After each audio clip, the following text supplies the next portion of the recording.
Good evening, welcome. Wow. Mr. Cadenas, would you mind leading us in the pledge? Why did I butcher that?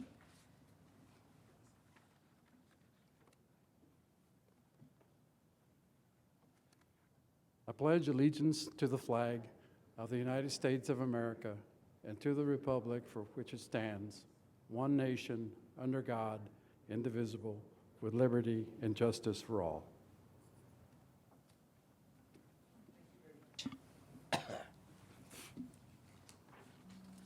Pam, would you mind calling us into executive, please? Yes, sir. And as soon as we're done executive, we'll come out and swear in our newly appointed board member.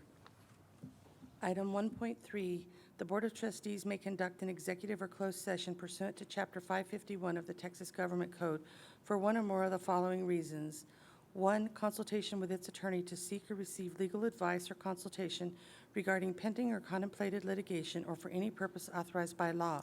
2, discussion about the value or transfer of real property. 3, discussion about a prospective gift or donation. 4, consideration of specific personnel matters. 5, discussion about security personnel or devices. Or 6, discussion of certain economic development matters.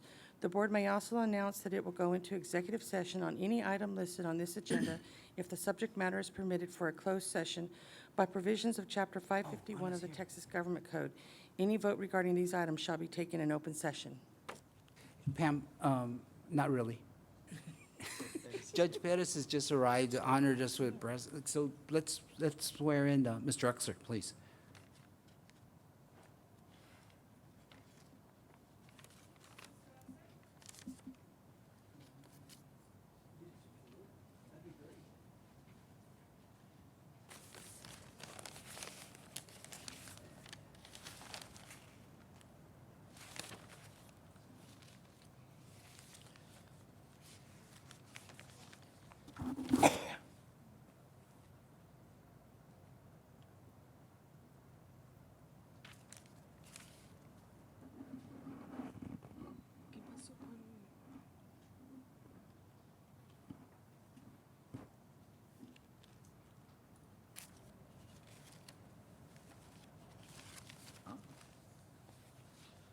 You made.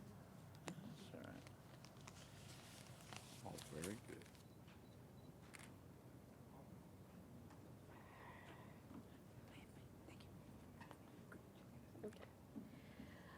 Okay, good afternoon. Thank you all for your patience with me and in my arrival. I was stuck in court longer than I anticipated. It's very rare, although maybe some of you have seen me around, but it's very rare that I get the opportunity to address the leadership of the college, all the brain power behind the college, all of those of you who work so diligently in our community to make education a priority, to make it a quality education, and to provide opportunity for all those that come to you for your services. And so to have the privilege of swearing in members of the governing body of this institution is always an honor.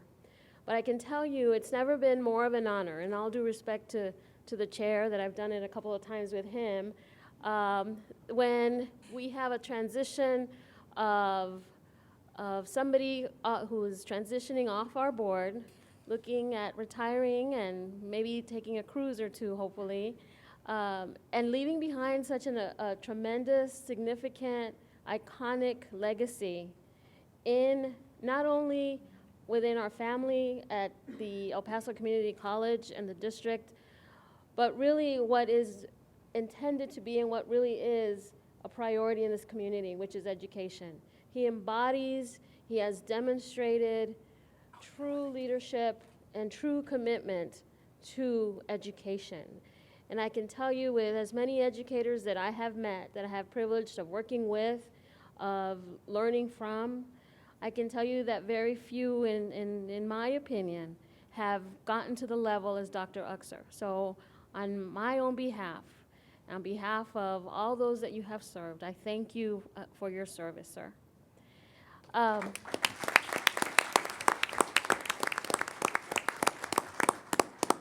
so with that, Mr. John E. Uxer Jr., We are very privileged to have him take over that legacy, to inherit that legacy of education.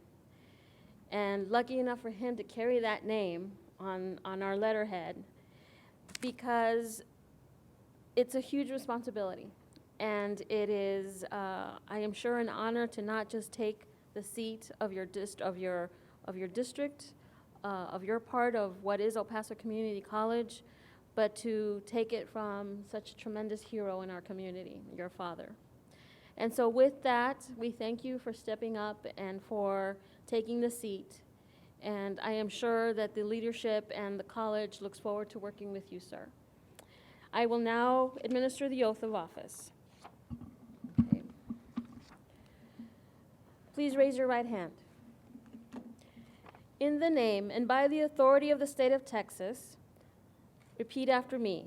I, John E. Uxer, Jr., I, John E. Uxer Jr., do solemnly swear do solemnly swear that I will faithfully execute that I will faithfully execute the duties of the office the duties of the office of member El Paso Community College Board of Trustees, of member El Paso Community College Board of Trustees, District Number 1 District Number 1 of the state of of the Texas, state of Texas, and will, to the best of my ability, and will, to the best of my ability, preserve, protect, and defend preserve, protect, and defend the Constitution and laws the Constitution and laws of the United States of the United States and of this state, and of this state, so help me God. so help me God.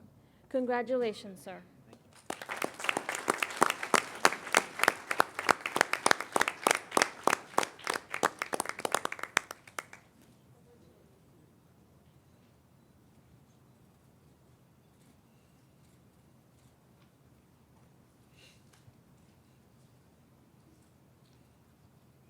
You have to read again. I didn't see Fox News or CNN. Then the audio is here.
He didn't. Ooh, ooh, ooh. I'm sorry, Mr. Dania. Just hit you with my chair. Boom. I don't have an agenda. Good evening, welcome. We are back from executive. Item 1.3. Oh, we already done 1.3. Item 1.4, approval of minutes, none. Item 1.5, we have two people signed up to speak. Rebecca Bell, please.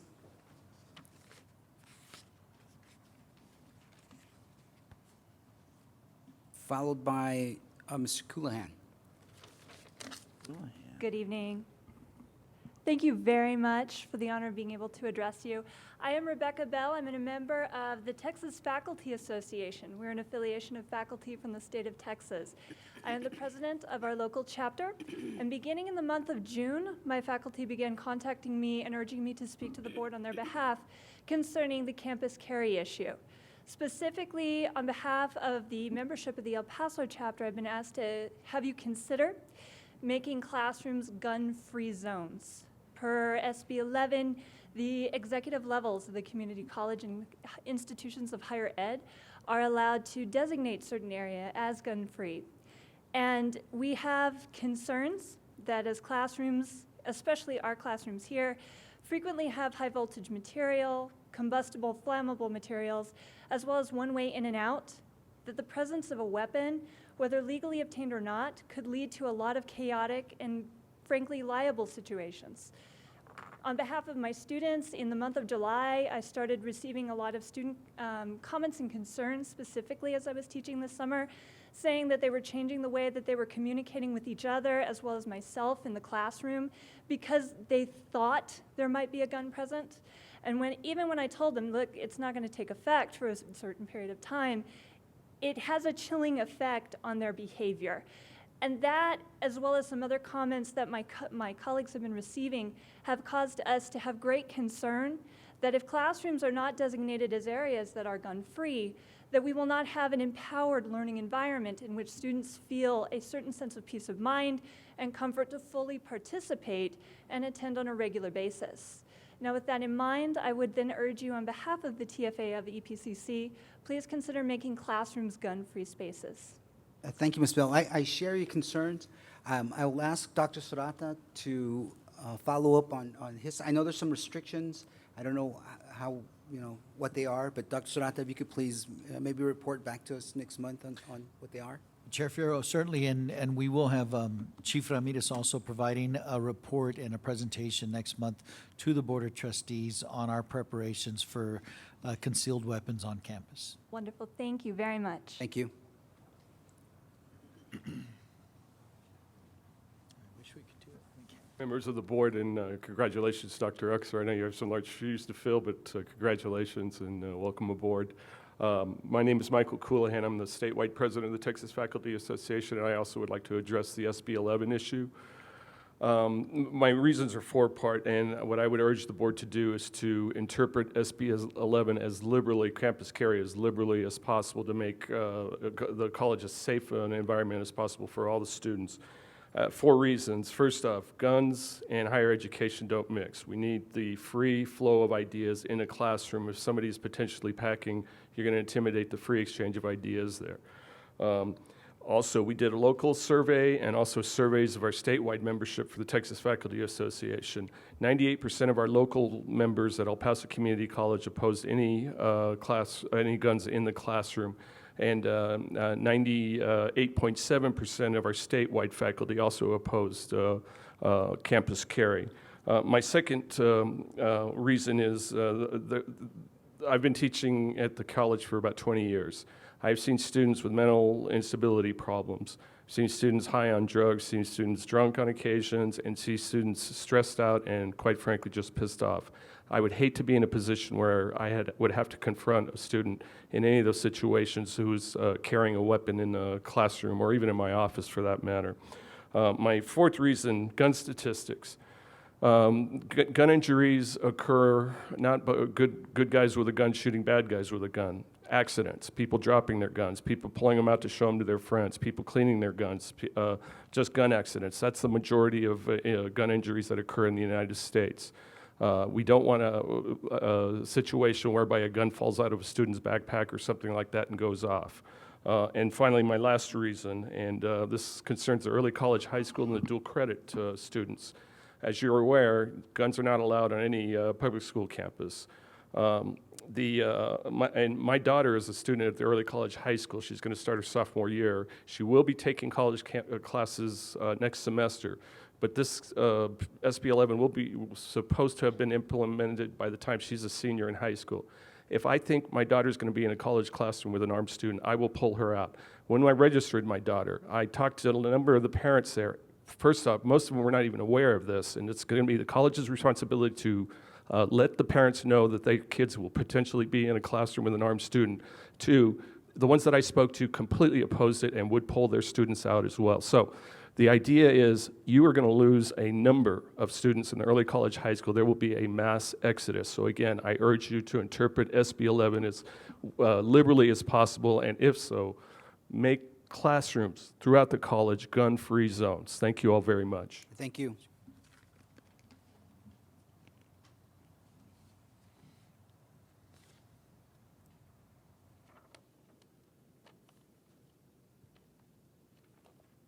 Item 1.7, presentations by individuals, groups, and organizations.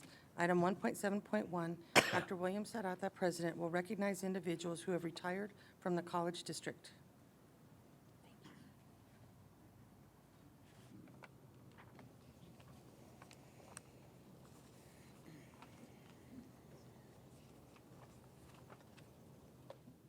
Good evening, Chair Fierro, members of the board.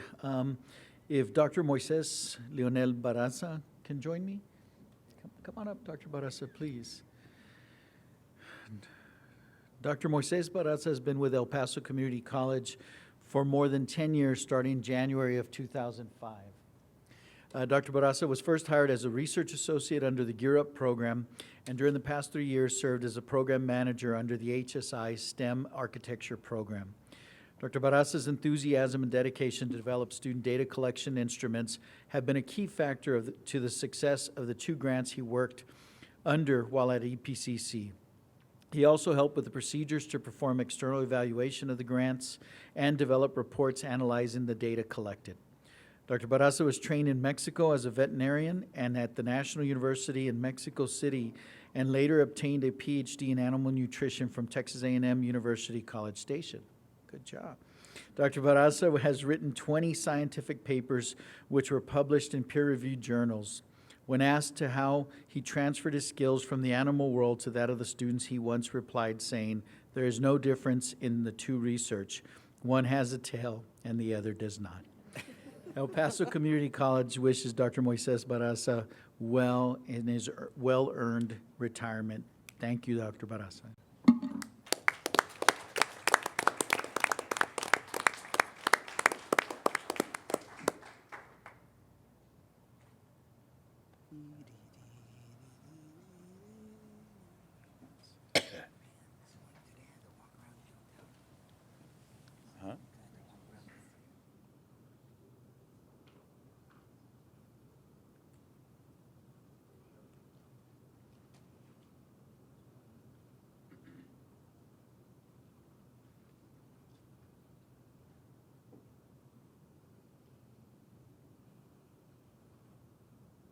Maybe, what was it, 28%?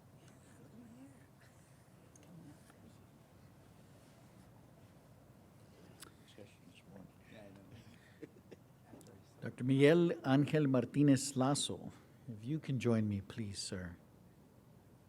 My gosh, he's retiring?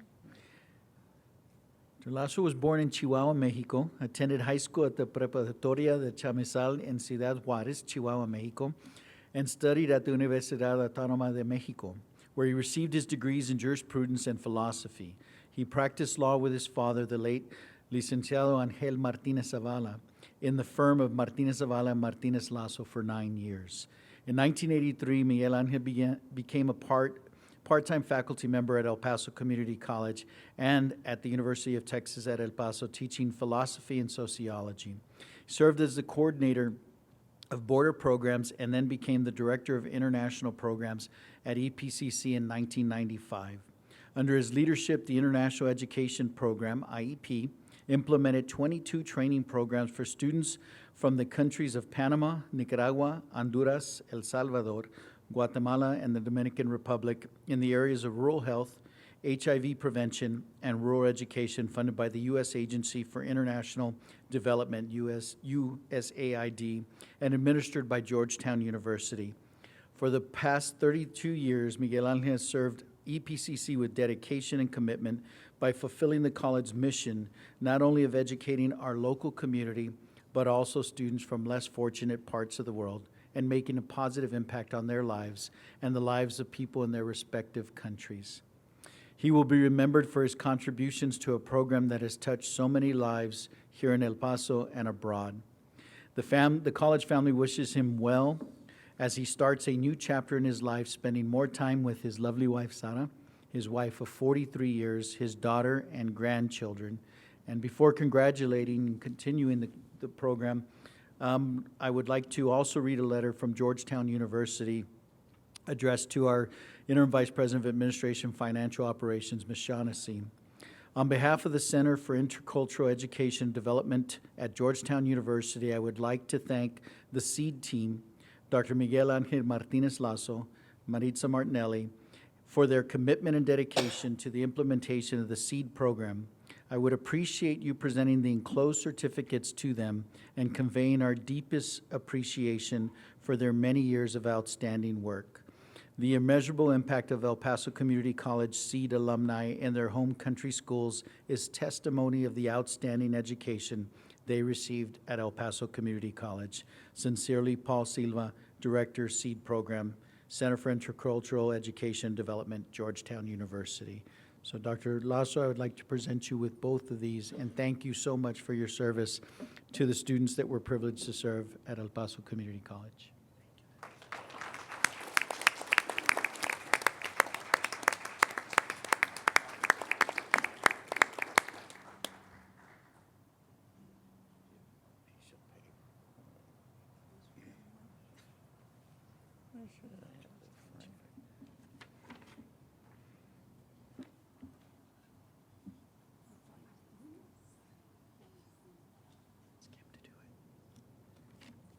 Is she here?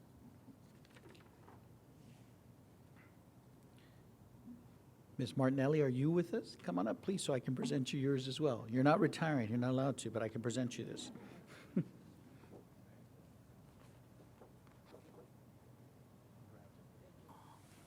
Wow. She retired too?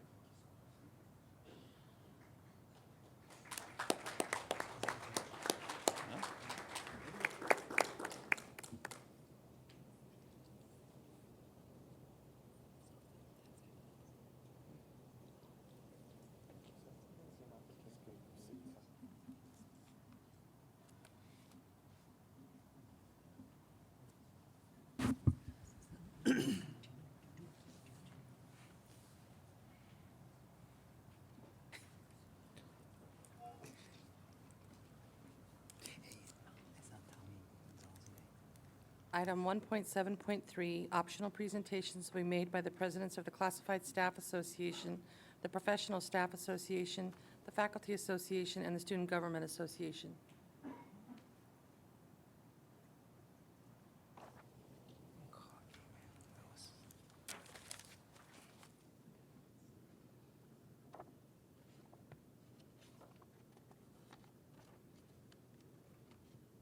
Good evening. Good evening. I'd like to introduce to you our CSA Public Relations Officer, Jesse Ariano, who will be giving a presentation on our last event for the fiscal year, which was our EPCC Chihuahua Baseball Night. Jesse? Thank you so much, board members and Dr. Serrata. As some of you already know, we held a EPCC group event night last Friday with the El Paso Chihuahuas. This event was open to all staff, faculty, students, family, and friends. And the way that the event worked is we purchased tickets and we sold them at direct cost of $10. And they came with a little perk of $2 in bark bucks, which could be used for merchandise, for food, or you could keep as a souvenir if you wanted to. We would like to take this opportunity to thank all of those who helped us in making this event possible, because we could not have had the success we did with all their support. Starting with the Comptroller's Office for granting us permission to conduct this non-for-profit event, the Marketing Department, especially Jim Heine, for their approval and support of CSA's long-awaited summer event, which we had not hosted for a few years. The Purchasing Department, Becky Vasquez, for providing instruction on how to properly enter a requisition to submit it in time, as well as Art Gonzalez and Tony Regosa for expediting the purchase order to procure the tickets. Accounts Payable for assisting in paying the invoice efficiently. The Bursar's Office for conducting the sale of tickets and reconciliation of proceeds, specifically Arturo Vasquez and Diana Mendares for their assistance and direction. An outside source to Brittany Morgan from the El Paso Stadium Operations for hosting EPCC and helping us coordinate this game night. Mr. Lawrence from the Grants Management Office, he's the director, and he is also the CSA Administrative Liaison, for supporting our efforts. He believed in our cause so much that he also encouraged our department to attend as a group, and as a result, about 80% of our department attended and enjoyed the camaraderie. After all, there's nothing like bonding with somebody after sharing kernel popcorn. The CSA officers for the contribution in promoting the ticket sales and participation, as we were tasked with ensuring that we break even on events such as this. We were conservative in our ticket sales, and we had only purchased 200. We met our goal and even had requests for additional tickets. So we are thankful to Ms. Morgan from the El Paso Stadium's operation for accommodating individual appeals to EPCC employees who contact us after the fact, and that they could make direct purchases and offering them the same group rate and also including the bark bucks perks. To Dr. Serrata and the board members who were in attendance at the game, we understand that due to personal schedules, not all the board members were able to attend, but we hope that as CSA looks forward to other community events, that we can see you and hope to see you participate and enjoy in the fun-filled events. Now, if I may, I'd like to show a brief presentation on the event.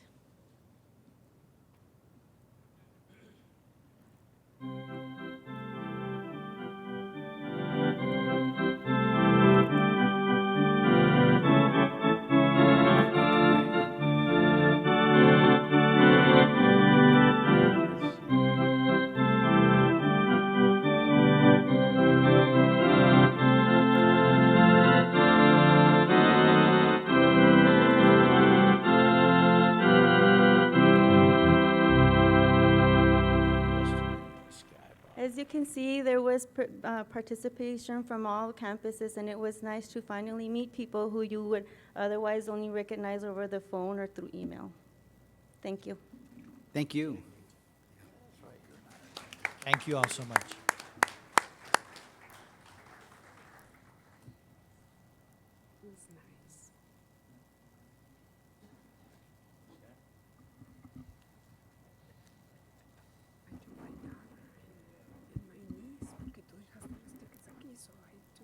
Good evening, board members. Welcome, Dr. Uxer. Mr. Uxer. My name is Emma Hernandez. Professional Staff Association members are proud that our work at El Paso Community College helps provide our community opportunities and services that will help them improve their personal quality of life through more education, and especially when they are EPCC students. It is personally rewarding to help students and colleagues both with an educational and personal goals. It is always a surprise to find out that one of our colleagues will be without a present job. We have members who have received such notifications. PSA would like to get training on which policy procedures apply to these type of situations and how to navigate our way to a favorable resolution for both the college and the employee through the outlined EPCC processes. El Paso employees should be formally notified through verbal or written reprimand if a problem exists with their performance. EPCC PSA believes that without proper communication of progressive disciplinary action as per El Paso Community College policies and procedures, any non-renewal actions as a recourse would be unnecessary and they'd be justified. It should also be noted that without a mechanism to arbitrate grievances, the opportunity to identify and fix problems has finally escalated. We continue to request training in how to appropriately respond to notices of changes to policies and procedures during the allowed review time period. We're here to solve this and help Dr. Serrata put closure to a lot of the problems here. Are there any questions? Thank you very much. Thank you.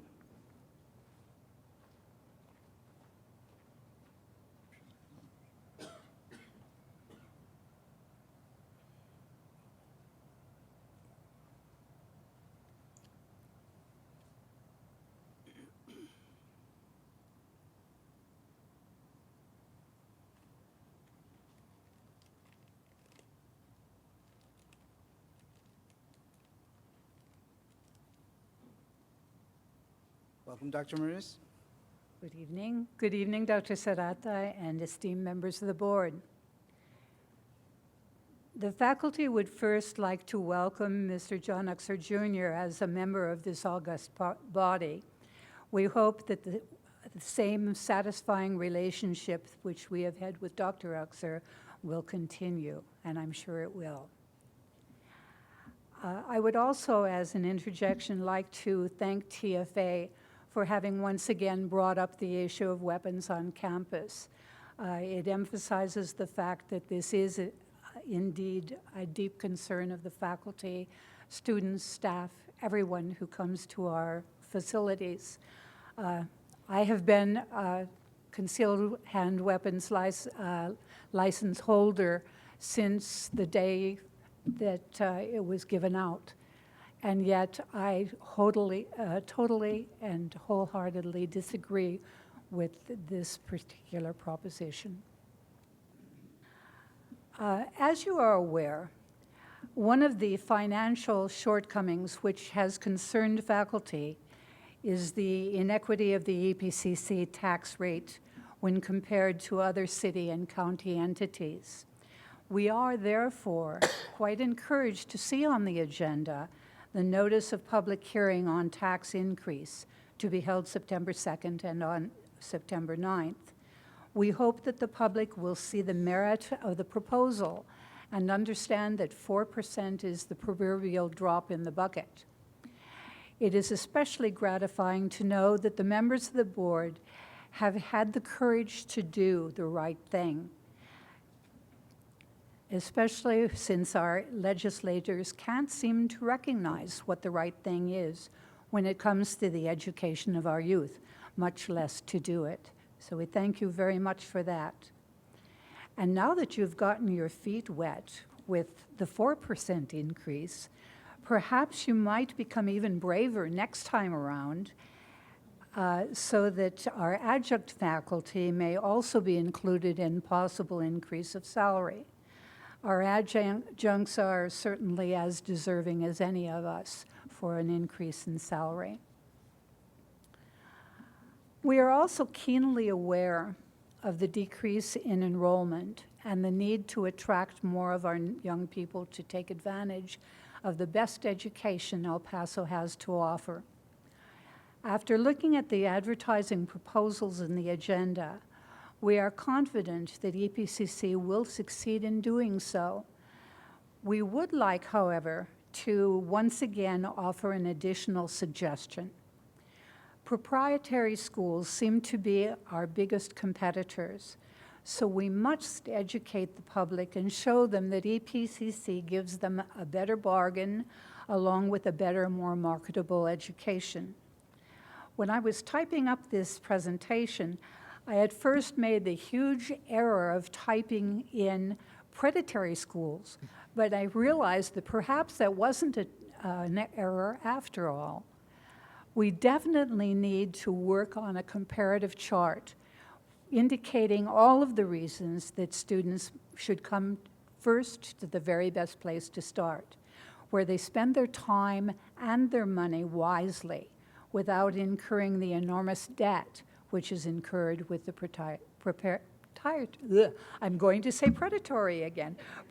proprietary schools. Tomorrow, Thursday, and Friday, we are winding down the activities of the Faculty Development Week. The Faculty Association will meet at 10 o'clock at Valle Verde in A2518, beginning with a light brunch, and the board is welcome to join us if you wish.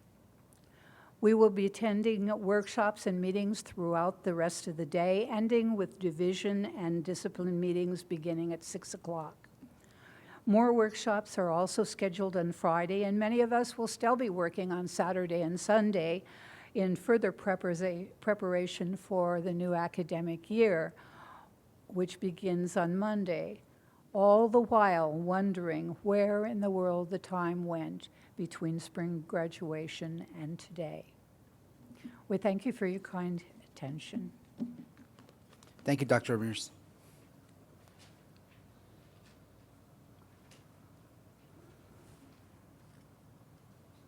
Item 1.7.4, a presentation on college outreach efforts will be provided by staff of the Recruitment and High School Relations Office.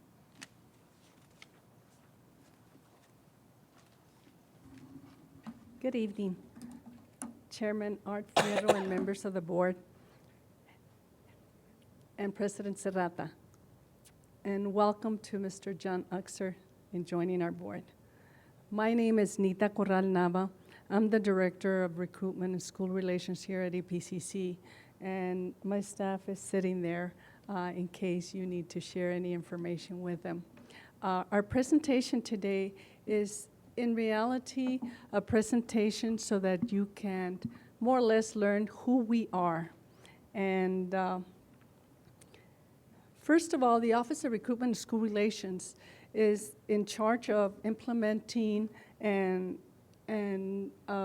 working with prospective students. We are the first phase of the college.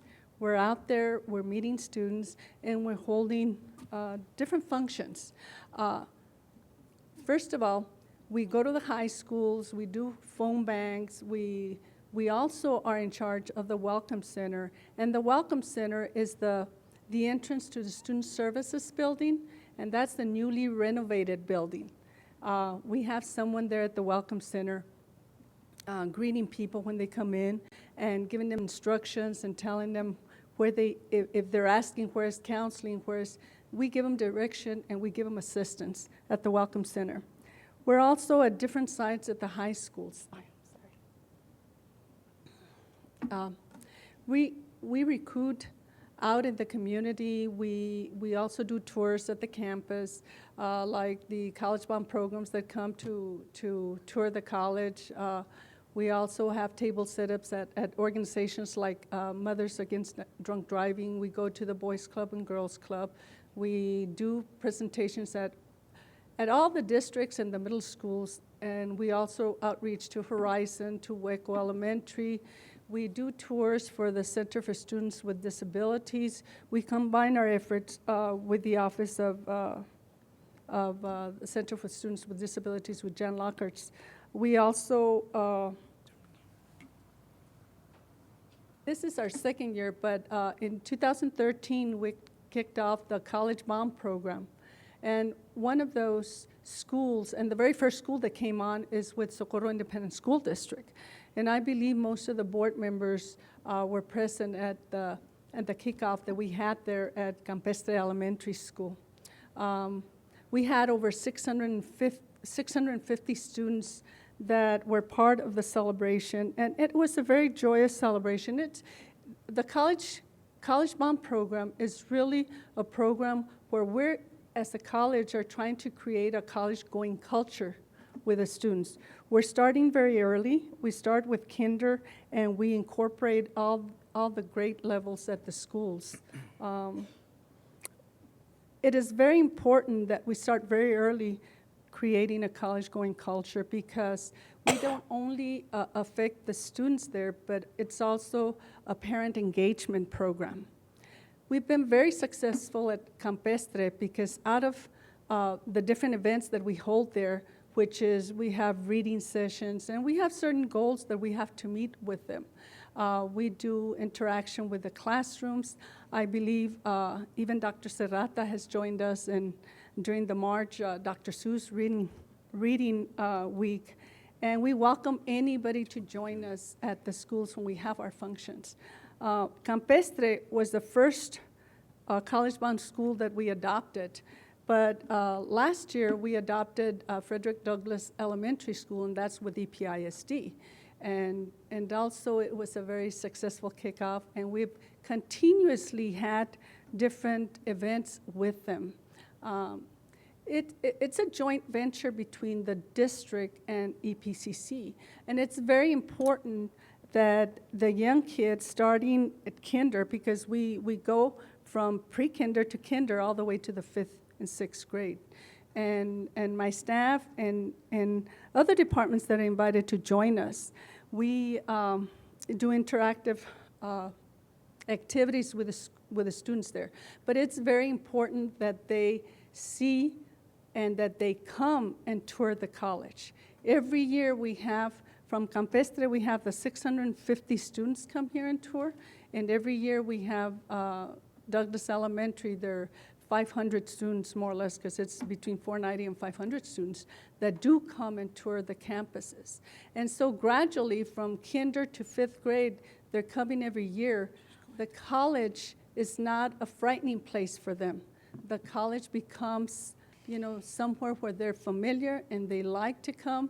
And hopefully this year, I believe we're going to be adopting another school from Isleta Independent School District. And I believe that's going to be Isleta Elementary. But we're going to have our kickoff for that sometime in the fall.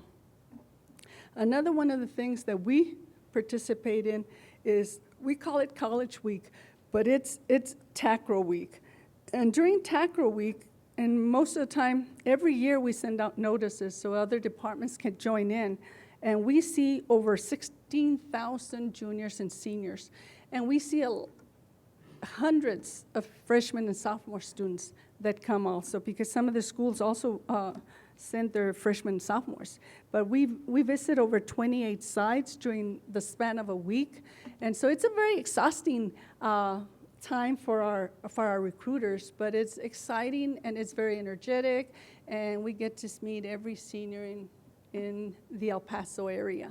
To say that we even have events where Fort Hancock, Tornillo, all the schools join in during TACRO Week. And that's coming up in October. It's October 26th to the 30th. It's the span of a week. And we really enjoy that. My staff is very energetic, and they participate in it, and they welcome to go to the high schools, especially the high schools where they've graduated from. Another one of the functions that we do is support financial aid during the FAFSA nights. Financial aid organizes, the financial aid department in UTEP, they get together and they set up the schedule for FAFSA nights. And we go out to 48 different public, private, and rural schools. And during that time, financial aid representatives from UTEP and community college, they organize within the schools and do the actual FAFSA format for for the students there, which is their financial aid paperwork. And the Office of Recruitment supports them through having table setups and information booths for the parents to encourage them to encourage their sons and daughters to attend college. FAFSA nights may not touch bases with every student, so we follow up after that with the individual schools if they still need other information as the office. Another one of our programs is the FACS program. And the FACS program stands for Foster Alumni Care and Transitional Services. And in reality, it's an offshoot where we, out of my office, we have a liaison that works and does case management with those students who have transitioned out of foster care. And I'm part of the advisory committee, and when I learned what these students have to, all the obstacles that they have, I suggested that we have someone here at the college that would deal with them, because I wasn't aware that when someone's in foster care, the second they graduate from high school, they are no longer to live with their foster parents. They age out.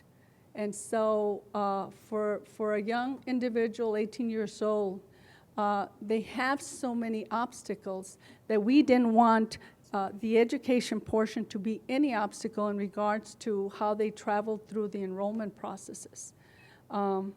This is a program that we're very proud of, and we are part of the Education Reach for Texans and the Region 19 Foster Care Education Coalition. That is something that just has been set up in the recent years. So every high school has a mandate and a representative to deal with the foster students that are aging out. And so we're very happy that we have joined forces with Region 19 and are also serving the students as they age out and graduate from high school. Another one of the initiatives that we had, and this is probably one of the newest ones, is the Apply Texas Partnership. And this partnership is in its infancy right now because both UTEP and community college are joining forces to go to the high schools and do what we call Apply Texas. Apply Texas is in essence the online application to attend a Texas institution. And students have, I believe, approximately 6 to 7 universities that they can choose from. But we go to the high schools and we make certain that EPCC is one of their choices. UTEP joins us and we go out there so that we don't tax the high schools in giving us too much time in outreaching their students. I mean, because if UTEP goes on their own, we go on our own. It just takes a little bit more time. But if we join forces, I believe that we will expedite the process and get the students to apply for, and it's not just UTEP or community college, they have other choices too. But we make certain that the high schools have the manpower, which is our staffing, to do the Apply Texas sessions. And so far they have agreed to do that. And we're going to every high school. We also have the manpower that we have in our office is limited, and we have very many districts that we need to cover. So some of the slides that you're gonna see, like I have Team EPISD, and I have several people in charge of visiting the EPISD schools to recruit and do presentations and everything, because EPISD is our largest school district in El Paso. I have part-time recruiters and I have full-time recruiters, but they all have certain schools that are designated for them. EPISD is not necessarily covered by one recruiter, but I also have part-time staff that goes and does recruiting and presentations at the school. EPISD has over 10 high schools if you include the center, the CCTA. And so 46, even though we have limited manpower, The schools, my staff has established such relationships with the district that they are allowed to deal with the students and in the past, do applications, PAM, pre-assessments, and channel them to community college. With the Isleta district, I have one recruiter that is assigned to all the Isleta schools. And Isleta, I believe, has seven high schools that belong to the district. And that one recruiter covers all the high schools there. He's David Mendez, and he deals with the school district. I have statistics on all this, so if there's anything that you in particular want to know about, please feel free to ask. The Socorro district, which is another district that is, it is handled by one recruiter also, and that's Miguel Torres, and even though he deals with Socorro district, he also deals with other districts, because we've got to realize that there are other rural school districts. We have, Fort Hancock, Sierra Blanca, Tornillo, we have Clint, we have Del City, Fabens. We have so many rural school districts, and we go to all of these districts because we feel it's important to outreach in those districts. How often do you go? My staff makes it a point to go at least once a month, because there are things that they need to do. They need to do the Applied Texas for one. They need to do the pre-assessment before their TSI. And there's just several things that they need to do. Say Sierra Blanca. I believe that during FAFSA nights, they also have FAFSA nights at Fort Hancock, And so my recruiter has to join the staff that goes over there from financial aid or UTEP to have a table set up and to interact with the parents. It's very important in the rural areas that we interact with parents. I wish we could go more often, but we also have Anthony, we have Canotillo, which is on the other side. That we also have recruiters and staff that contact them. And on top of those rural school districts, we have the private and chartered schools. And the private and chartered schools like Faith Christian Cathedral. May I ask a Yes, question ma'am. before you go on? Yes, ma'am. How many students at Alamore? That's Van Horn. Alamore is really Van Horn. They have one school district that we deal with, and several years ago, during other administrations, Alamore was really not in our district, but they requested and submitted paperwork so that we were able, because they had voiced the fact that they were a forgotten district, and so Van Horn, we sort of adopted them because they also participated in dual credit. And we do apply Texas for dual credit. We do apply Texas for early college. And so it was important. So they submitted a request, and it was granted that we service them. That's not within our area, but they got special dispensation for us to service them. So they're part of Van Horn now? Yeah. So which is, My question is we have you had a figure here of 16,000 seniors. yes, sir. And we're only Well, attracting about 25 to 3,000 students. 16,000 juniors and seniors. That's the TACRO week. We deal with juniors and seniors. Seniors, you would have about 10,000 because you have a larger class of juniors. By the time they become seniors, the number goes a little bit less than that. Last year, we had a little over 10,000 seniors. So this year, we'll have a little bit less, but I would say around 10,000 seniors graduate every year. Where do we as a board, how can we're not getting enough of these students. What is it that we need to do as a board to beef this up to where, we're just talking, our enrollment is down. You have a captive audience with all these high school kids, and we're just not getting, the numbers just don't add up to me. Well, when we say our enrollment is down, As far as first-time in college students, that enrollment is up. Even though the school districts have lost students, every school district has lost students, that's why they're downsizing. Not The f- Socorro. Yeah. You're saying here at EPCC, We're we've up in increased- first-time in college students, yes. The problem with and this is my own analysis, if you look at the statistics, the problem with the enrollment coming down is from continuing students, not from first-time in college students. So that's where we have to spearhead and put our attention. In the continuing student, there's a big drop. And we need to know what is it that we need to do to not take that loss. It's not in first-time in college students. You're telling me they come to the college and then they drop after the first semester? I don't know if after the first semester, but the loss is in the continuing students.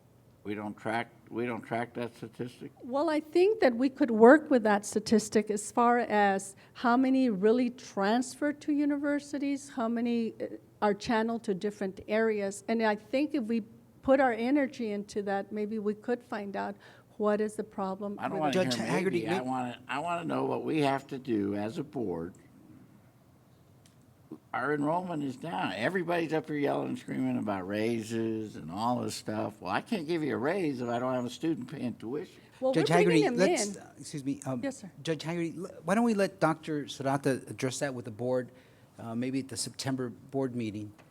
And this way we can finish the presentation. Because you have something to go. Well, Chair, I have a question. Are we not allowed to ask questions? No, I would, I mean, I thought it would have been better to finish the If you're in a hurry, I'd presentation. rather Go ask ahead. questions now. Well, I'm just asking you what we can do as a board. Please let Dr. Sarata know what we can do as a board. Obviously, our enrollment's down. You've got all these students in our district, and I just don't see the numbers. Well, first-time in college students, we're getting them, but we're bringing them in. It's in the continuing students that we're losing them. okay. And something. So Ms. Corral, that would be a good segue. I think that if we could get, if you or your office, I know you're already overworked and I'm not going to say underpaid, but I'm sure you're overworked. Those numbers to Dr. Sarata, because the whole, why we ask these questions is because we've been like taught over and over and over that in order to continue and promote student success and retention and graduation, you know, it has to be data-driven, it has to be data-based, okay? So for us, I think it is a legitimate question to understand what sort of data or statistics is the recruitment, you know, in schools department doing and taking. And I'm just going to use your information that you just gave us. It's not a rhetorical question. It's not, and it's not a tricky question. It's just that the three, and I appreciate you providing these numbers. You gave us the students that were enrolled at EPCC by district, EPISD, Isleta, and Socorro for 3 years from 2013 to 2015. The first thing that I see is, and then you told us in the beginning, okay, you address 16,000 juniors and seniors, let's just say, give or take 10,000 are seniors. The first thing that I see in the three, comparing the students that are enrolled at EPC from the three districts is that started off strong in 2013. 2014 was a very big jump, but in 2015, all decline. I mean, in EPISD, we went from no, that's not true. EPISD, we did go up, but in Isleta, we went down like about 200, and then also in Socorro, down by 200. And my question is there any tracking or any self-assessment as to what happened, why there was a decrease in that? Because I'm assuming you're saying they're still higher for first-time enrollment students, correct? Yes, ma'am. I don't know where she's getting it. It's still higher for first-time in college students. But any understanding of why the decline?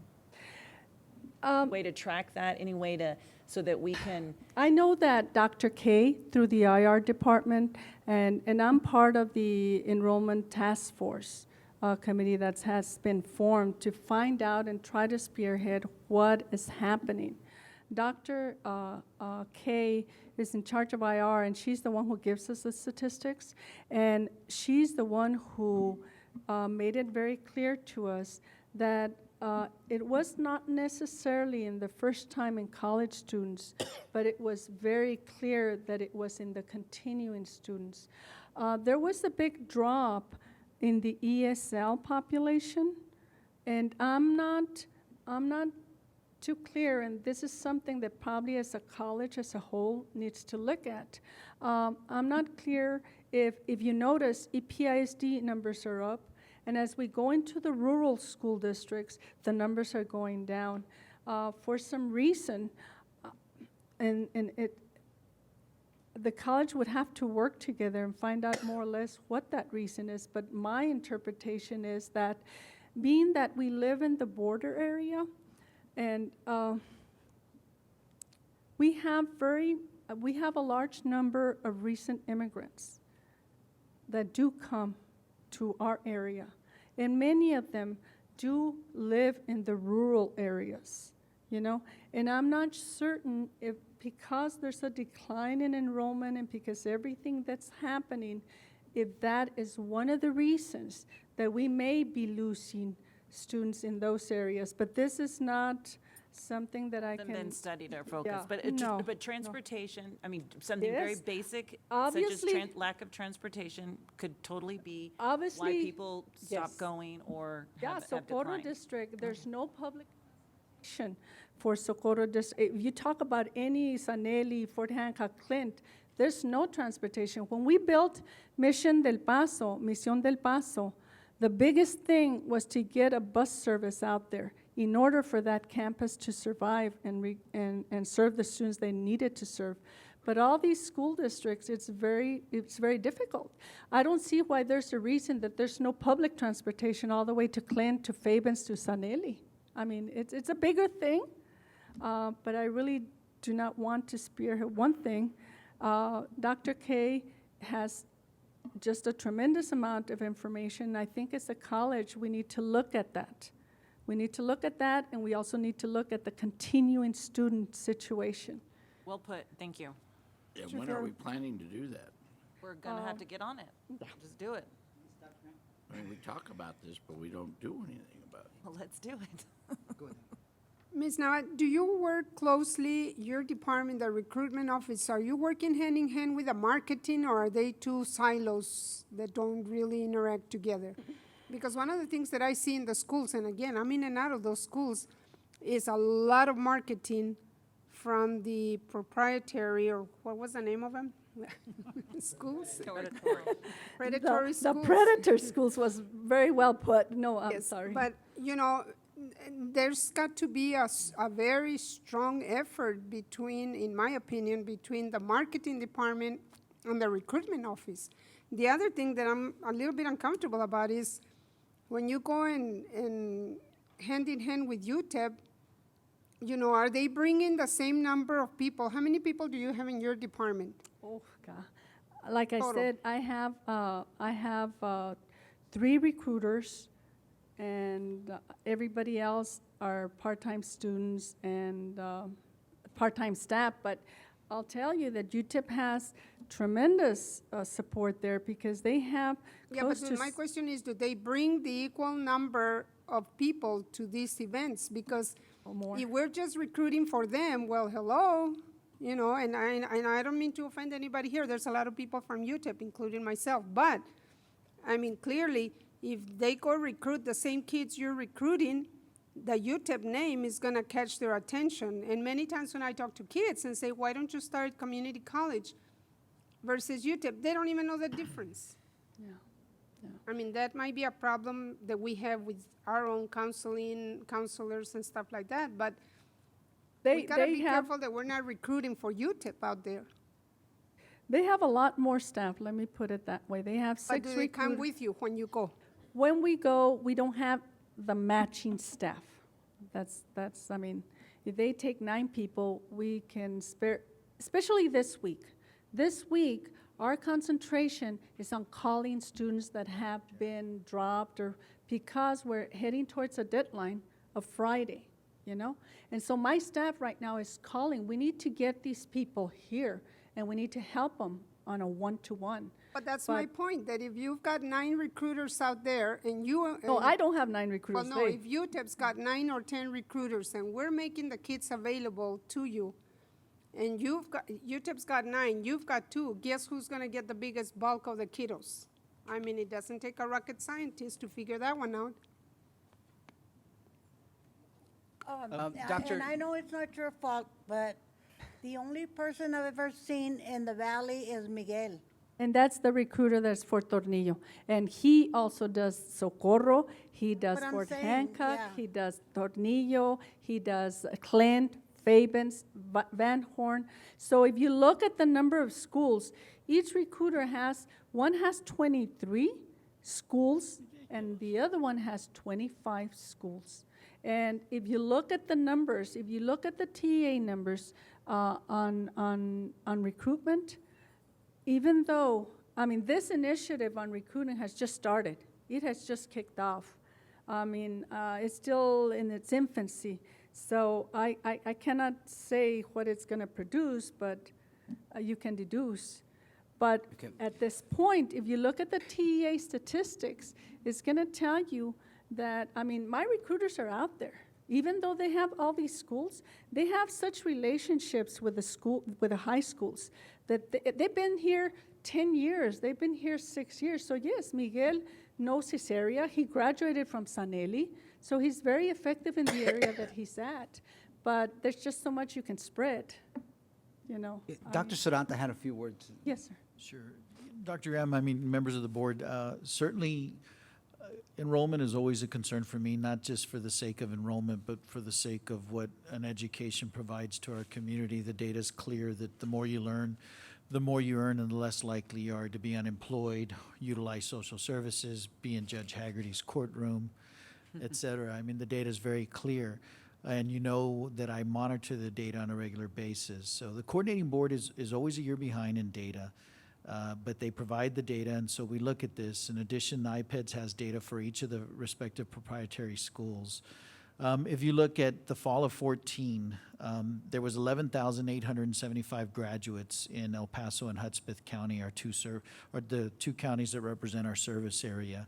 Of the 11,875 students, 3,006 matriculated at El Paso Community College, which is 25.3% of the total high school graduating class from our two counties.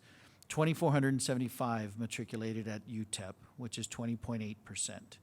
And then the real issue, from my perspective, UTEP and proprietaries are not the competition. Procrastination and apathy is the competition. 5,418 students were not found. They're not trackable.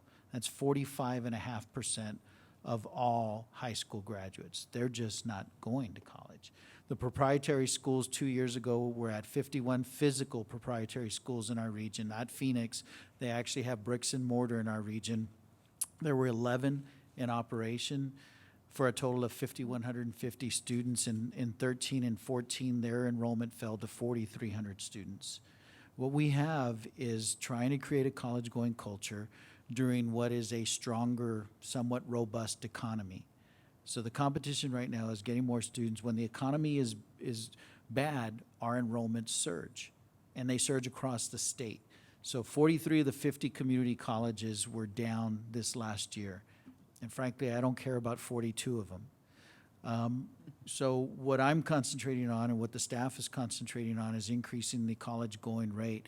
In particular, for a community that we're at historic lows on unemployment rates in our region at 5.2%, helping people understand that you can work during the day and take a class at night, or that you can go part-time and take 2 classes, take one at night, take one on the weekend, and continuing to try to do this. It is evident from my analysis that the judge and you are both exactly right. There's so much more students that are choosing just not to attend higher ed.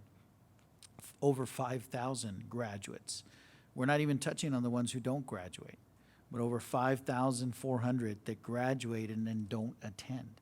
We've got to work with our partners at each of the respective school districts. And by the way, out of all of the school districts in our region, so you heard me, we receive 531 more than UTEP does, and we, in every single school district, outperform. We have the highest number of students going from every single school district, from Sanelli that has 68 that come to EPCC versus 24 to go to UTEP, to Socorro where 875 enroll at EPCC versus 708 that go to UTEP. The one lone district in 13 that we were not, that we didn't receive the largest number of students was EPISD, and this past year we turned that around as well, where 895 enroll here versus 867 at UTEP. We have to get more to go to college. 45% going, Doc? They're just not, Judge. Just They're don't. just not They going go to to work. college. They go to work, they go to the Military. army, they go to military, there's wars going on, so they choose to do something else, you know, and that's, I mean, we strive every year to do a lot more, and that's our mission, is to do a lot more. And that's what I'm asking you as a board, obviously, we have to increase our enrollment. What can we do to, I know you're doing your best with what you got, but you're telling me you got one guy covering 23 schools in the valley. He's taking a lot of trips down the road there on Lots of Socorro Road mileage. and Alameda. Yes, lots of mileage, but we feel that it's important to outreach those I know rural it's very schools. important, but why don't we have like maybe 3 guys covering 21 schools instead of 1 guy covering 23 schools? Maybe we need to take some money from marketing and put it in recruitment. We need to do something, but I just cannot believe we're losing 45% to the military. I just don't buy it. No. Ms. Robles? Yes, Mr. Chairman, I just want to tell you that I think you're all doing a wonderful job with the limited resources that you have. And I think what we on the board need to do, and you can think about how we can help you. Perhaps some of us can get out there and do some help in walking the halls or addressing the students during lunch period or whatever. But the recommendation that was made by Dr. Graham to join forces with marketing, because it is very important. If they see the logo of EPIS, of El Paso Community College, when they go into the school or in wherever, in the lunchrooms or wherever, it is more likely that they will think of us when making their plans for higher ed.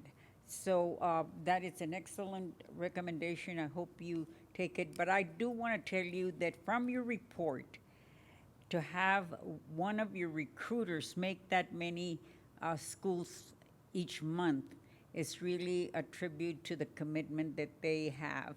Well, I'm going to tell you that I have a very passionate staff. Would you mind introducing him? since you Yes, have- please? yes. I have, first of all, my administrative assistant, which I cannot say enough of, Nancy Muñiz. And then I have David Mendez, who is in charge of all the Isleta districts. He has 4 schools in the El Paso district, and he has several rural schools and chartered schools. David Mendez. And then Miguel Torres, he's the Socorro, he has all Socorro district and the rural schools, and 2, I believe he has 2 EPISD schools, Jeff and Bowie. So he also has chartered schools and rural schools. And then I have 3 other staff members. Yes, ma'am. That's a young man I met. She says I that's a think young- that's a young man I met. Yes, Miguel. And then as part of my presentation, and there's there's a lining to some of these clouds, because this past 2 years, we received a $300,000 grant, and that was one of the slides that I had to present to you, and it's called the High School to College Completion Program. And this is a grant-funded program that Dr. Serrata assigned to our department, and it has brought us 3 transition specialists. And those 3 transition specialists are assigned to the 3 largest school districts, which is El Paso, Isleta, and Socorro. And those transition specialists, their whole focus is on helping students that are graduating from high school transition into college. And I believe that that program is a model that we can be using in the future and now, because we have an MOU with the districts, and the districts seem to cooperate a lot more with us with that MOU and that grant-funded program. And I have two of the transition specialists here, Maricruz Muro, who's in charge of EPISD, and EPISD chose for her just to deal with 4 schools, and they were concerned about Andress, Irvin, and Bowie, and Jeff. And we respected their wishes and just deal with those 4 schools, because obviously it's very difficult to deal with 12 different schools when you have one individual. And then I have John Maristein, and he's the Socorro representative. He deals with the 5 schools in Socorro District, but they were very successful in also creating the college-going culture with these seniors, because they mentor them. They mentor them all through the year, and they bring them in here, and then they mentor them during the time that they're here. Hey, Dr. Saranta, could we schedule our September meeting at the Enrollment Center so that prior to the board meeting, maybe we can get a tour of the Welcome Center? I know that Yes, Judge, the Welcome Center, and I want to thank you, because that newly renovated building is just, I mean, we are just so happy with, I mean, our department is, because we have space for once. My problem is you're missing 6 of the EPISD high schools. You said you have 5 covered. Because this grant program, the MOU dictates that the district choose the schools that are to be served, and the district chose those 4 schools. It doesn't. I'm the EPCC. I want their students. Why aren't we at the other 6 high schools? No, we are, but under the recruiters. This is a grant program. yeah. The recruiters do go to all your schools. They go to Austin, they go to Chapin, they go to Coronado, they go to Franklin. But this grant program only dictates that she service those 4 schools, because the district has chosen those 4 schools, because for them, those are the ones that need the additional help. Yeah, they need. And that was an agreement that the district chose, and that's the partnership that we have. But the district, the superintendent, their administration chose those. It doesn't mean that our recruiters don't service the other schools, because I have recruiters going to Chapin, I have recruiters going to Andress, I have recruiters going to Irvin too, Coronado, Paso High, Bowie, Jess, Silva. I have recruiters going to those schools too. And if you see the statistics, and the statistics that Dr. Serrata read to you, those are district statistics. You can also get them by school, by individual school. How many students at that school enrolled here at EPCC? And if I just want to know what we can do as a board to increase enrollment. More people. Well, Obviously, everything you're telling me is you don't have enough staff. right, but exactly. but why when we don't, why don't we wait and see what Dr. Sarata recommends, and then you can ask that question again. Is there Because- much more to your presentation? No, sir, I believe that Because since we totally derailed your presentation. No, not really. We were just at the point of the high school to college completion program, and the end was just introducing the staff, and you welcomed that. My only slide that I wanted to show was my part-time staff. And in my part-time staff, I have students from UTEP that work with us. I have students that are getting their master's at NMSU.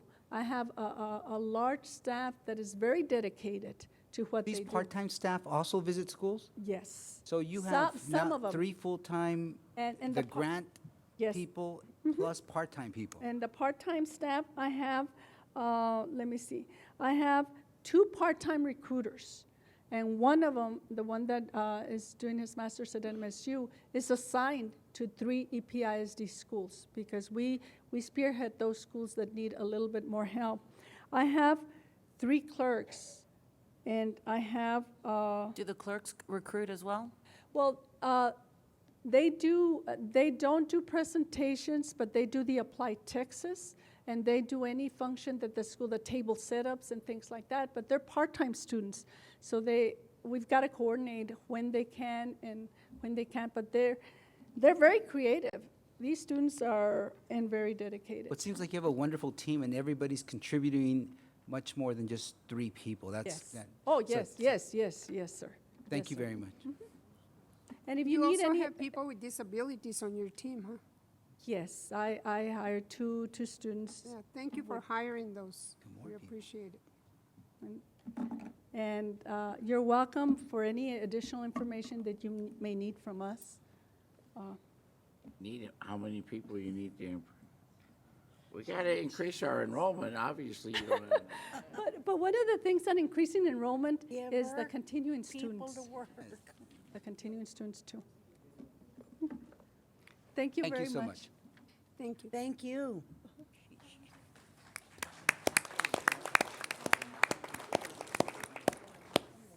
You gotta, it's a huge county, and Hespeth. I could go down, I think.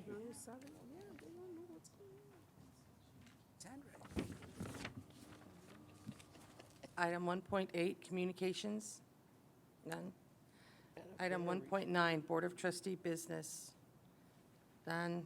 Item 1.10, board reports. Item 1.10.1, Treasurer's Report, July 31st, 2015. No action is necessary. Item 1.10.2, President's Report. Item 1.10.2.1, Dr. Sarata will update the Board of Trustees and audience on recent events at the college. Chair Fierro, members of the board, some breaking news for us. The Trans Mountain Early College High School has been ranked is ranked third out of the top 500 high schools in the nation. This designation was just come out, and we'll make sure to have a celebration with Superintendent Cabrera and his team, but we're certainly proud that our Trans Mountain Early College High School is currently ranked third in the nation. I do want to thank, well done, absolutely. I do want to thank Ms. Howdigy and the rest of Classified Staff Association for the event that they held and all of the goodwill and community service that they put forth. My wife and boys were very happy to join them at the Chihuahua game, and we enjoyed that, and so thank you very much. I was fortunate to participate in the strategic planning session for the Texas Student Success Council on August 7th in Austin. EPCC chairs the Student Success Council for the state, and so fortunate to be a part of that.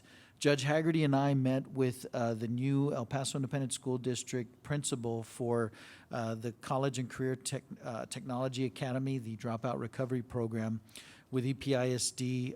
Both of us very pleased with the selection of the new principal and really looking forward to moving that particular initiative forward so that we can have more students that we're able to recover that were potential dropouts.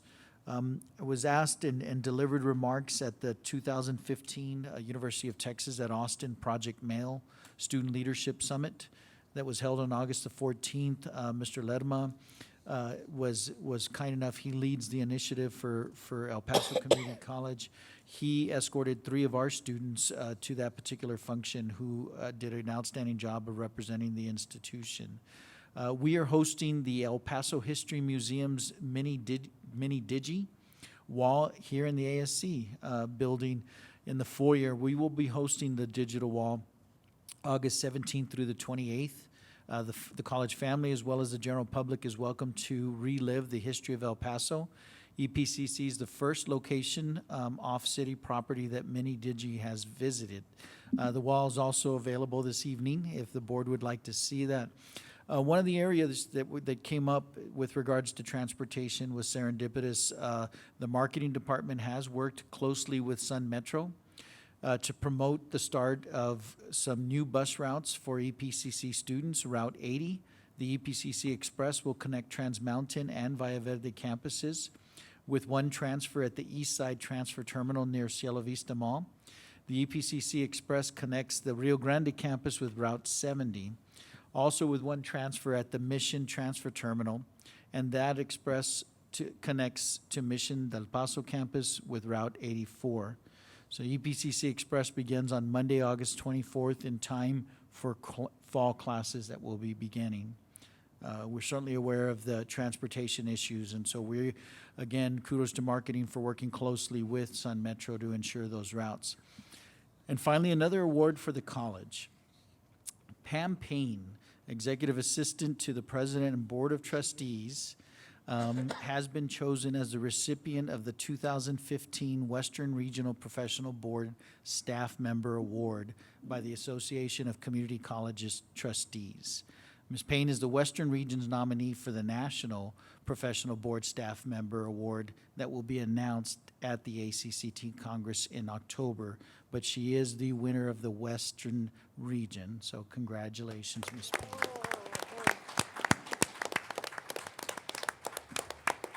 How many presidents and board members? Too many to count. Too many. Chair Fierro, that concludes my report. Thank you, sir. Thank you, Dr. Serrata. Item 1.11, consent docket. This includes items 3.2 and 8.1. Move to approve. Second. Mrs. Robles. Aye. Mr. Uxer. Aye. Ms. Solis. Aye. Mr. Haggerty. Aye. Ms. Quintanilla. Aye. Dr. Graham. Aye. Mr. Fierro. Aye. Item 3.1, full-time institutionally funded actions. Motion to approve item 3.1 and 3.3. Second.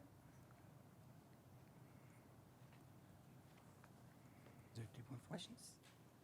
Mrs. Robles. Aye. Mr. Uxer. Aye. Ms. Solis. Aye. Mr. Haggerty. Are we supposed to read 3.3? Oh, you're correct. I'll read it after you go ahead and vote. How's that? Aye. Mrs. Quintanilla. He's going to abstain now. Mrs. Quintanilla. Aye. Dr. Graham. No, and I want to go on record saying that we had a discussion in executive that Dr. Serrata will give follow through to.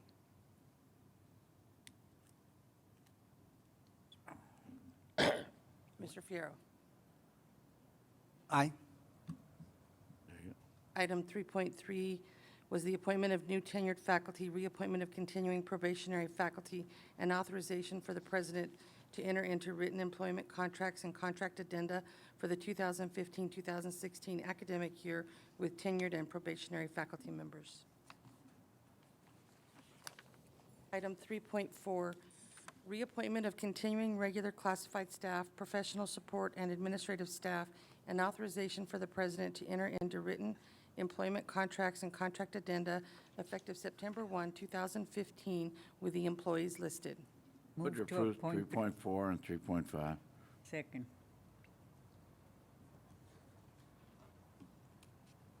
Item 3.5, authorization for the president to employ part-time faculty and staff for the 2015-2016 fiscal year.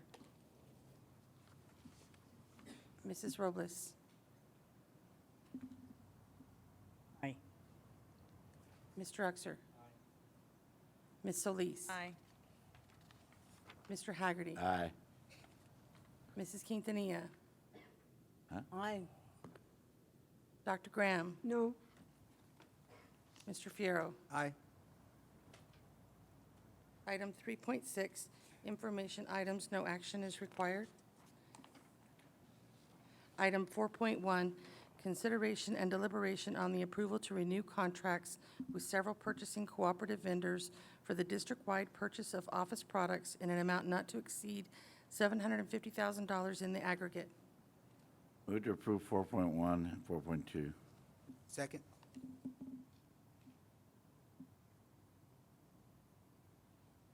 Item 4.2, consideration and deliberation on the renewal of a software maintenance contract with Aleutian Higher Education for Banner Enterprise Resource Planning, ERP, in the amount of $476,193. Questions? Mrs. Robles. Aye. Mr. Uxer. Aye. Ms. Solis. Aye. Mr. Haggerty. Aye. Mrs. Quintanilla. Aye. Dr. Graham, Aye. Mr. Fierro. Aye.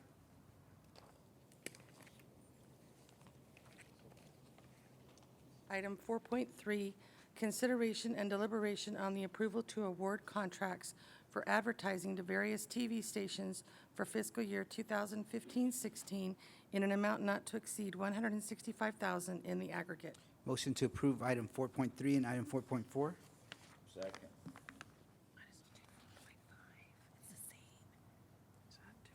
Item 4.4, consideration and deliberation on the approval to award contracts for advertising to various radio broadcasters for fiscal year 2015-16 in an amount not to exceed $135,000 in the aggregate. I have a question.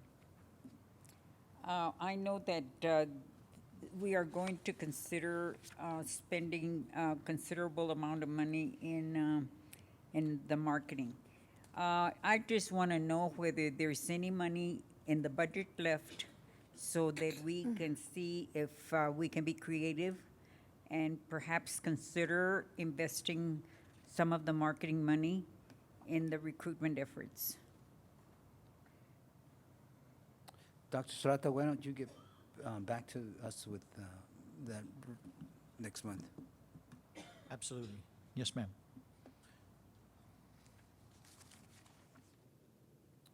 Mrs. Robles. Aye. Mr. Uxer. Aye. Ms. Solis. Aye. Mr. Haggerty. Aye. Mrs. Quintanilla. Aye. Dr. Graham. No. Mr. Fierro. Aye.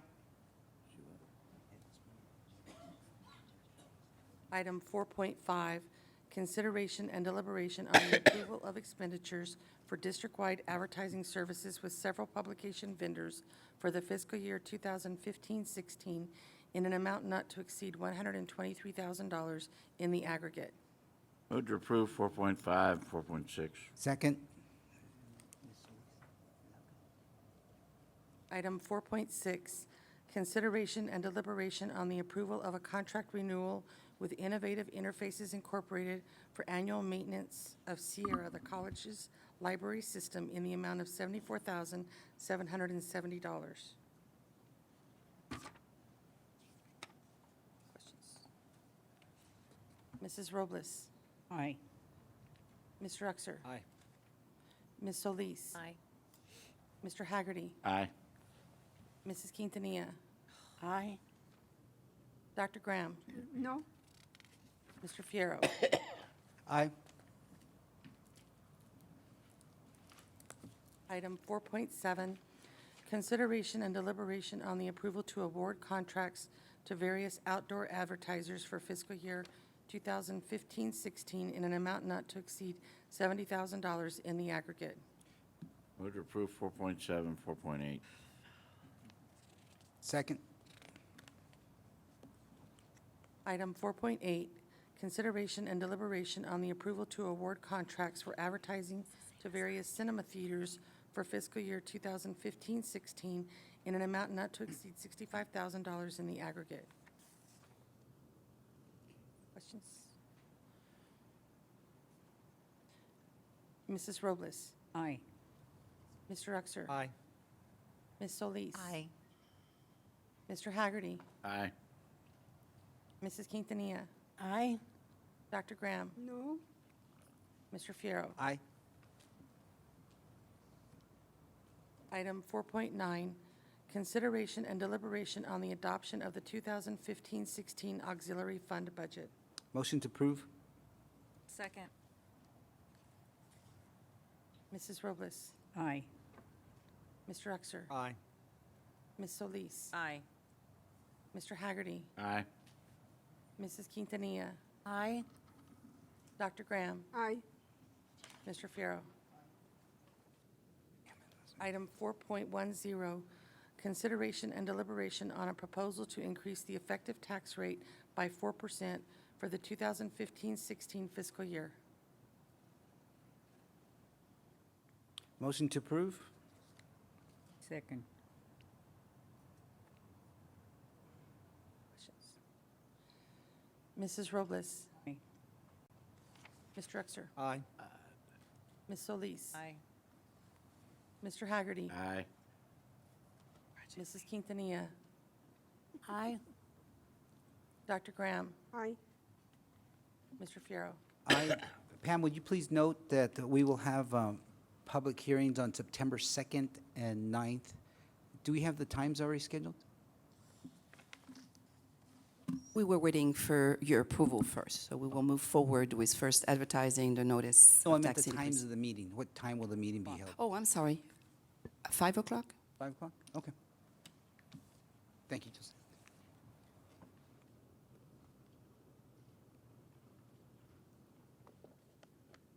Item 4.11, consideration and deliberation on the approval of the authorized signatories on bank resolutions for the new contract between Wells Fargo Bank N.A. and El Paso County Community College District. Move to approve 4.11 and 4.12. Second.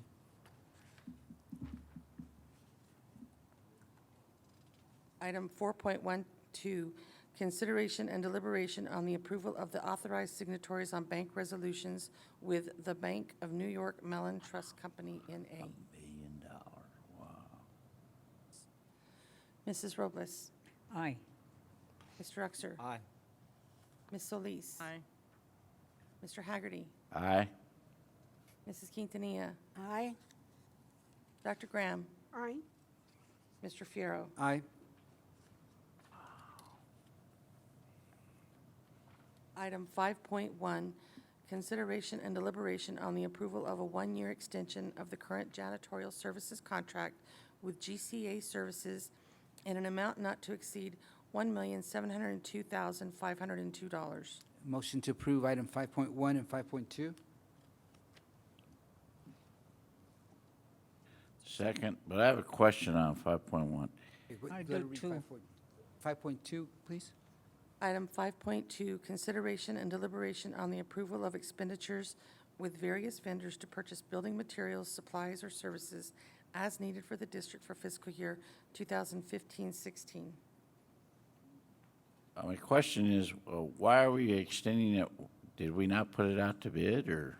Yes, sir. This is actually the 5-year contract is expiring at the end of this month, and we are exercising our option to extend it.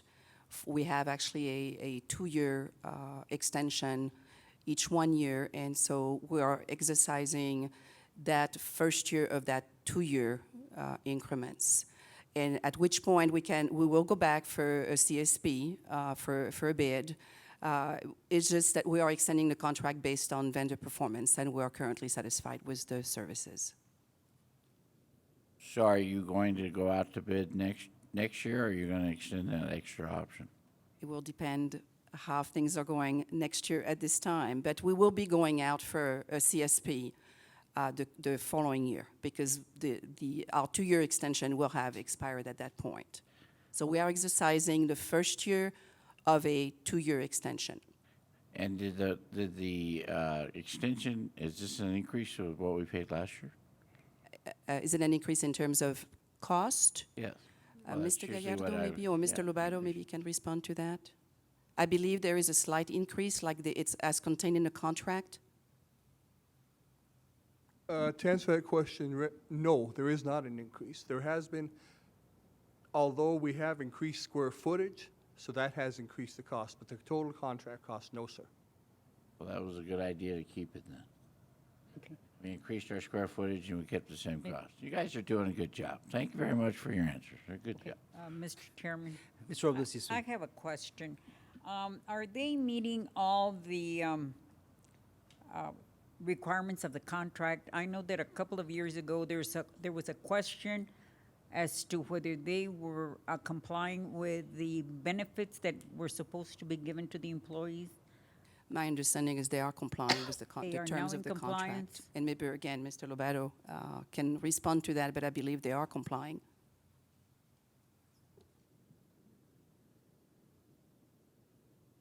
You are correct. A couple of years ago, we did look into seeing if they were complying with all the benefits they were supposed to be supplying. And yes, after Ruben actually helped out with that, we looked into it, and they are complying with the benefits they have promised to supply. Thank you. Mrs. Robles. Aye. Mr. Uxer. Aye. Ms. Solis. Aye. Mr. Haggerty. Aye. Mrs. Quintanilla. Aye. Dr. Graham. Aye. Mr. Fierro. Aye. Item 6.1, consideration and deliberation on the approval of an amendment to add a Blackboard hosting service unit and upgrade to the Learn Essentials bundle to the remaining 4 years of the Blackboard, Inc. contract for the EPCC Virtual College in the additional amount of $190,653. Motion to approve item 6.1, 6.2. Second.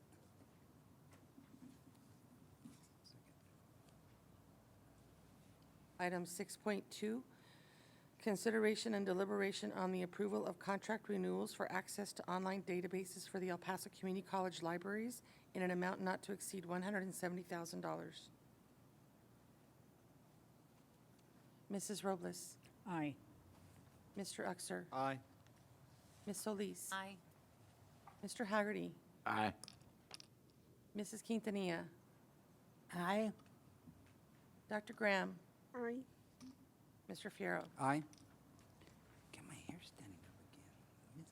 Item 6.3, consideration and deliberation on the acceptance of a grant award from the Texas Higher Education Coordinating Board under the Carl D. Perkins Basic Grant for Career and Technology Education Funding for fiscal year 2015-16 in the amount of $671,221. Move to approve. Second. Also, I'd like to move to approve item 8.1. 8.1.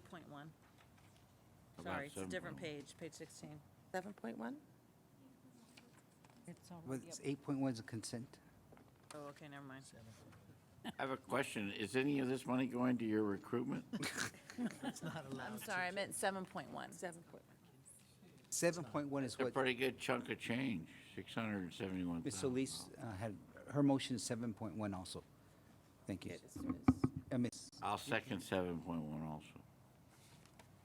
So item Which one are we? 7.1 is consideration and deliberation on the approval of a contract award to support required academic assessment testing of students with the College Board in an amount not to exceed $120,000.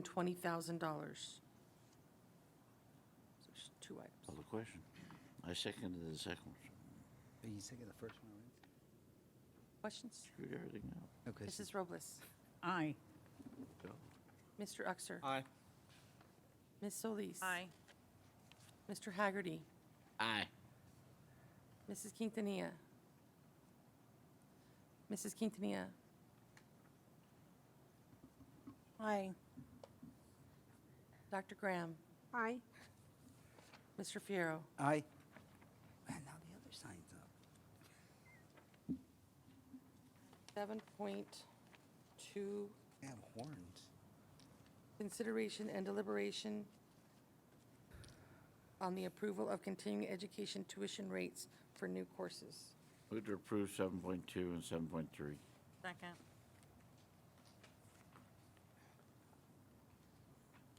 Item 7.3, consideration and deliberation on the approval of continuing education tuition rates for revised courses.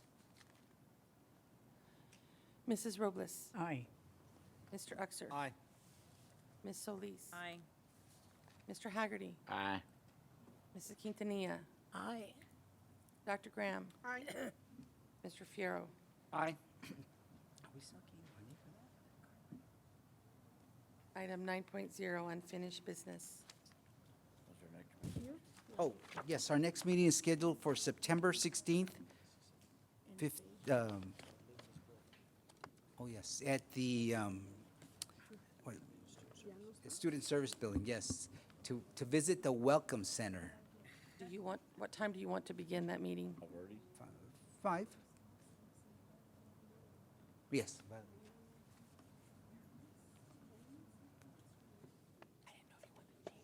Motion to adjourn? So moved. All right. Thank you very much. those in favor of adjourning? Aye. Thank you. Nothing. You know, yes. We were supposed to go to the ball game. Mentioned this to you, so I wanted to show you.